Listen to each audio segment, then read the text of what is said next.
Ok, então, estamos gravando a aula. Vamos lá então, né? Então, hoje, opa, aqui. Semana passada nós estudamos sobre a prática da oração. E aí, colocou em prática o que a gente estudou semana passada? Coloquei. Ótimo, excelente. Isso é importante, né? A gente tem que É, estudar e praticar para fazer valer, né? é. Então, e hoje nós vamos estudar sobre a restauração da verdade. Verdade, a gente está vivendo um tempo em que acredita-se, né? Hoje nós estamos vivendo o pós-modernismo, e o pós-modernismo ele combate a ideia de uma verdade absoluta. O que seria uma verdade absoluta? Olha, você dizer que algo é verdade mesmo. Por exemplo, olha, eu digo para você que essa xícara aqui, ela é de cerâmica. Mas, de acordo com a ideia pós-moderna, pode ser questionado. Eles podem dizer, olha, essa xícara ela não é de cerâmica. Essa xícara ela é fruto do trabalho de alguém. Enfim, pode-se dar um outro nome para ela que não seja cerâmica, né? Então, é é um exemplo simbólico do momento que a gente vive hoje, no século XXI. Mas a Bíblia não foi escrita no século XXI. A Bíblia ela foi escrita há muitos anos atrás, mais de 1.600 anos atrás. E a Bíblia, ela traz em si algumas verdades que são absolutas. Quando ela diz que Deus é amor, isso é verdade. O contexto hebraico no qual ela foi escrita quer dizer realmente isso, que Deus, ele é amor. Então, nós temos que estudar a Bíblia a base, né, e pensando na mentalidade pela qual ela foi escrita, né? Então, por isso que esse tema que nós vamos falar hoje é necessário. Nós precisamos voltar a entender o que é a verdade de acordo com a Bíblia. E para nós lermos o texto de Daniel, que nós comentamos, né, que hoje nós vamos estudar o livro de Daniel, capítulo 8, a gente precisa entender que é um livro profético. Nós já comentamos isso na aula que nós demos lá da estátua de Nabucodonosor. Você se lembra disso? Lembro. Do segundo estudo, nós comentamos que o livro de Daniel, ele é um livro profético. E um livro profético, ele tem metáforas, ele tem símbolos. Por exemplo, lá no livro de Daniel e lá no livro de Apocalipse, quando traz a imagem de uma mulher, não está se referindo a uma mulher fisicamente, e sim à igreja, que pode ser a igreja de Deus ou não. Quando fala em águas, está se referindo a povos. Essa tabelinha que eu coloquei aqui, ela tem as referências bíblicas da interpretação. Depois eu posso colocar lá no grupo essa tabelinha, e aí, quando você for estudar lá o livro de Apocalipse, você pode seguir essa tabelinha para você poder entender o que está querendo dizer, né, lá no livro de Apocalipse e de Daniel. Quando se fala em dia, lá no livro de Apocalipse e no livro de Daniel, está se referindo a anos, né? É. Quando se fala em chifre, está se referindo a um poder, um rei ou um reino. Animal também está se referindo a rei ou reino. Então, essa é a tabelinha que a gente precisa ter em mãos para compreender o livro de Daniel e o livro de Apocalipse. Tudo bem? Tudo bem. Então, agora a gente vai lá para a Bíblia e nós vamos ver o que está acontecendo lá no capítulo 8 de Daniel. Você está com a sua Bíblia aí, né? Tô. Então, acho que dá tempo de nós lermos esse capítulo 8 a partir do versículo 1. Eu vou abrir a minha aqui também. E aqui aconteceu o seguinte: eu vou te dar uma sinopse da história, né? Daniel teve uma visão, ele teve um sonho. Aliás, foi uma visão mesmo, né? Ele não estava dormindo, ele estava acordado e ele viu umas figuras que intrigaram ele, né? Ele viu alguns animais e esses animais eles tinham algumas características e essas características ali chamaram a atenção de Daniel. Então, o capítulo 8 ele vai descrever essa visão que Daniel teve. Então, acompanha comigo aí, a partir do versículo 1, a gente vai ler até o versículo 9. Vamos ver se a gente vai Tá. ler corrido ou se a gente para e vai lendo aos pouquinhos.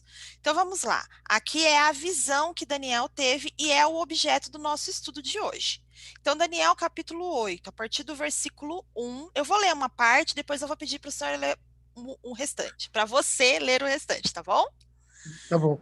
Então vamos lá, ó. No ano terceiro do reinado do rei Belsazar, apareceu-me uma visão a mim, Daniel, depois daquela que me apareceu no princípio. E vi na visão que eu estava na cidadela de Suzã, na província de Elão. Vi nesta visão que eu estava junto a um rio, e levantei os rio Ulai. E levantei os meus olhos e vi que um carneiro estava diante do rio, o qual tinha 2 chifres. Os 2 chifres eram altos, mas um era mais alto do que o outro, e o mais alto subiu por último. Vi que o carneiro dava marradas para o ocidente, para o norte e para o sul, e nenhum dos animais lhe podia resistir, nem havia quem pudesse livrar-se da sua mão. Ele fazia conforme a sua vontade e se engrandecia. E estando eu considerando, quando um bode vinha do ocidente sobre toda a terra, mas sem tocar o chão. Aquele bode tinha um chifre notável entre os olhos. E dirigiu-se ao carneiro, que tinha os 2 chifres, ao qual eu tinha visto em pé diante do rio, e correu contra ele no ímpeto da sua força. Lê para a gente agora o versículo 7, o 8 e o 9. Eu vi quando deu o carneiro, assanhou-se contra chifres, de modo que o carneiro não teve força de lhe resistir. Em seguida, o, o arremessou por terra e pisou com os pés, sem que ninguém pudesse salvar o, o, o, o sem poder salvar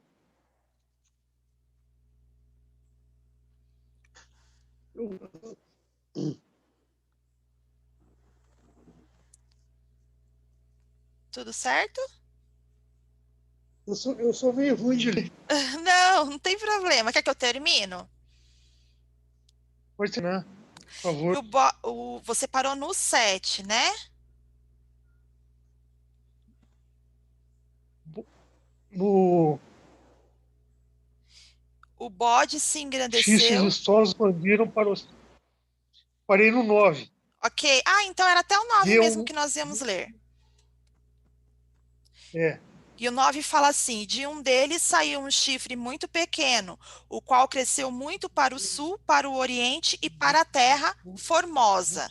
Então a visão ela vem até aqui, Gilson. Aí o que que é, acontece?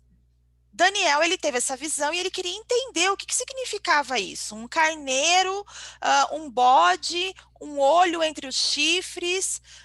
Aqui eu tenho uma descrição de tudo que ele viu nesta visão. Então, ele viu um carneiro com dois é, chifres, um bode com um chifre grande, 4 chifres pequenos, um pequeno que saiu de um dos 4 e que cresceu muito. Olha só que visão que ele teve aqui, né? Meio espantosa. Então vamos lá. Vamos é, ver exatamente o que ele queria entender. No versículo 15 do mesmo capítulo, capítulo de Daniel 8, versículo 15, está escrito assim, ó. E aconteceu que, havendo eu, Daniel, tido a visão, procurei o significado, e eis que se apresentou diante de mim, como que uma semelhança de homem. Então, ele queria saber o que significava, olha afinal só. de contas, essa visão aqui que ele teve, de um carneiro com 2 chifres, um bode com chifre, um chifre grande, 4 chifres pequenos, e um chifre pequeno que saiu de um dos 4 e que cresceu muito. Então, o que queria, o que significava isso, né? Afinal de contas. Vamos lá É, então ao significado da visão. Esse significado não sou eu que estou te dizendo, está na Bíblia. Depois, se você ler a é, continuação desse capítulo 8, você vai ver exatamente esse significado que está aqui na descrição que eu trouxe para você. Aquele carneiro simbolizava o período da Medo-Pérsia, que também estava lá na visão que Daniel teve da estátua, lembra? Quando ele viu lá na estátua, ele viu que sim, a Medo-Pérsia seria o peito de prata, é o mesmo significado, mas tem alguns elementos a mais aqui nessa visão que a gente vai ver daqui a pouco. O bode tá. simbolizava a Grécia, aquele chifre grande simbolizava as conquistas de Alexandre o Grande, que era um grego, né, que também faz parte da história da antiguidade. A gente tem os 4 chifres, lembra-se lá na tabelinha de conversão que chifres são reinos? Então, 4 reinos Eu lembro. que foram divididos a Grécia, né, pelos generais gregos. E, por último, lá no versículo 23, fala de um rei. E a Bíblia não vai identificar esse rei pelo seu nome, mas sim pelo que ele iria fazer. Alexandre Grande morreu em 323 e os 4 generais, que foi as 4 divisões lá que aconteceu na Grécia, né? Dividiram os reinos entre si, e aí desses reinos surgiu Roma, Grécia, Síria e Egito, né? Então, Hum, aí a história avançou. Agora, o que esses reis haveriam de fazer? Lembra que lá na visão falava que eles fariam alguma coisa, né? Eles não seriam é, só reis por ser reis. Eles iriam fazer alguma coisa. E o que eles iriam fazer? Bom, é, essas referências bíblicas, depois eu vou deixar tudo lá no grupo, que é importante depois você ler estes textos com calma, para você poder ver isso que eu estou falando, né? Porque você não pode só ficar no tá. que a Gabriela está dizendo. Você tem que ver na Bíblia, porque são informações que a Bíblia traz para nós, ok?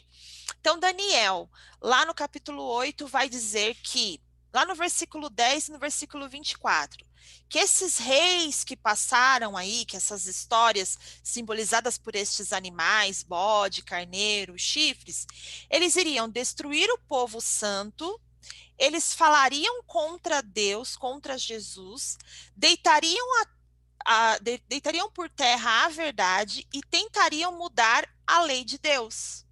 Então, eles de alguma forma tentariam destruir o povo de Deus nessa terra, né? Então, Hum, é ou não é importante para a gente saber isso, Gilson? é, Não é só por informação, né? Porque afinal de contas, nós somos cristãos, nós é, acreditamos em Jesus. Então, se algum momento, algum poder quis destruir a mensagem de Cristo, nós, como cristãos, estamos envolvidos nisso de alguma forma. Então, por isso que esse estudo é tão importante. A gente precisa entender o que isso influencia na nossa vida e o que tem a ver conosco.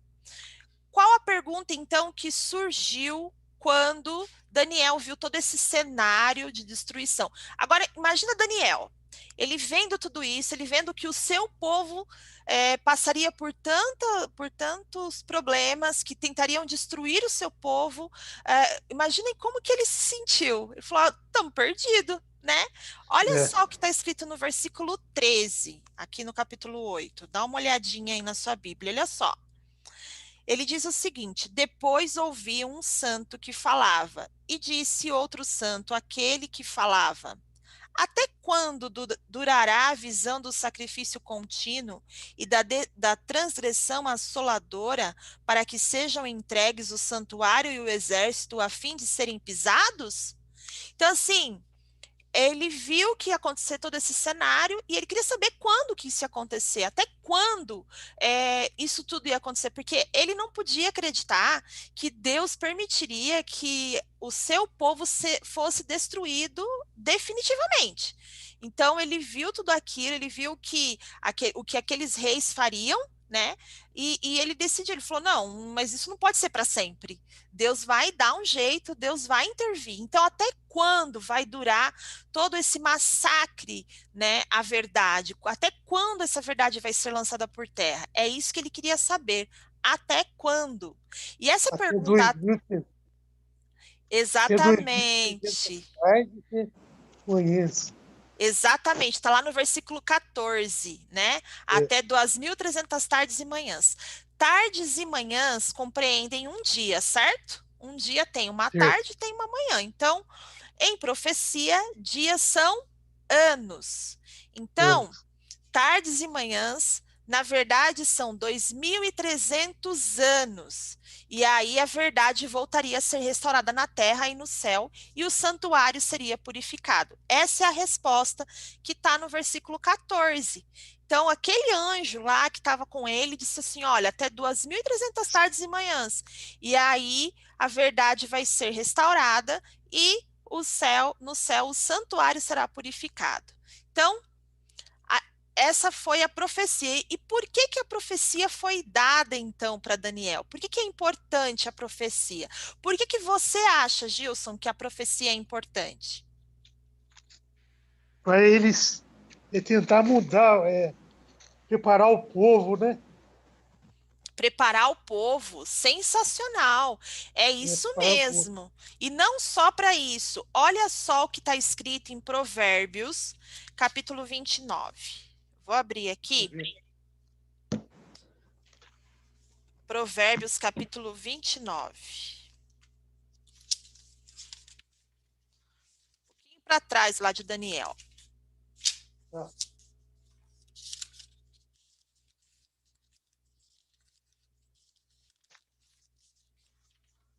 Achou aí? Não achei. Não achou? Não. Depois de Ezequiel, antes de Ezequiel, Pode passar. É depois de Salmos. Salmos aí já vem Provérbios. tá. Salmos é mais fácil de achar, tá bem no meio aí.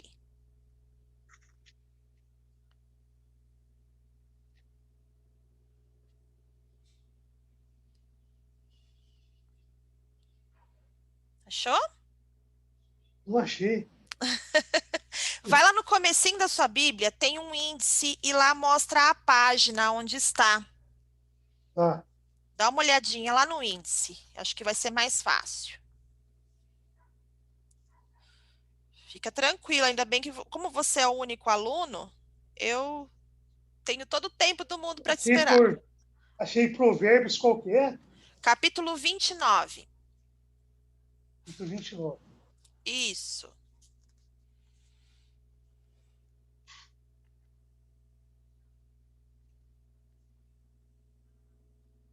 O versículo é o 18. Posso ler? Pode ler. Então vamos lá. Está escrito assim, ó: não havendo profecia, o povo perece. Porém, o que guarda a lei, esse é bem-aventurado ou feliz, né? Então, a profecia ela é importante também para que o povo ficasse preparado para o que ia acontecer, né? Quando passasse esse período de 2.300 anos, o povo de Deus tinha que estar preparado para essa nova etapa da restauração da verdade. Então, a profecia ela é importante também para isso, porque ela prepara o povo de Deus para os É, acontecimentos, ok? Então, esse verso ele é importante porque ele deixa claro para nós que estudar profecia não é só para saber o futuro, né? Mais do é, que isso, é para nos preparar também. Então, olha lá. Revelar o futuro mostra a nossa necessidade de nos livrar da corrupção. E é verdade, porque do que ia adiantar, depois de 2.300 anos, a verdade ser restaurada e Deus não ter um povo aqui na terra preparado para conduzir a verdade? Ia adiantar alguma coisa? não. Nada, né? É, Então, a profecia ela é muito importante por isso. E aí, quem nós vamos seguir, né? Será que a gente é, vai se manter fiel a essa verdade que foi restaurada? Será que essa verdade, essa verdade de Deus que tentaram lançar por terra, mas que não prosperou, né? Será que nós temos a capacidade de seguir a vontade de Deus? Porque nós hoje não vamos estudar essa linha do tempo. O estudo de hoje nós não vamos adentrar nesse período de 2.300 anos. Quando que começou esse período? Quando que terminou? Será que já Hum. passou esse período ou será que não passou? É, nós não vamos entrar nessa profecia hoje. Essa profecia nós vamos estudar num outro momento. Primeiro nós vamos estudar semana que vem sobre o santuário.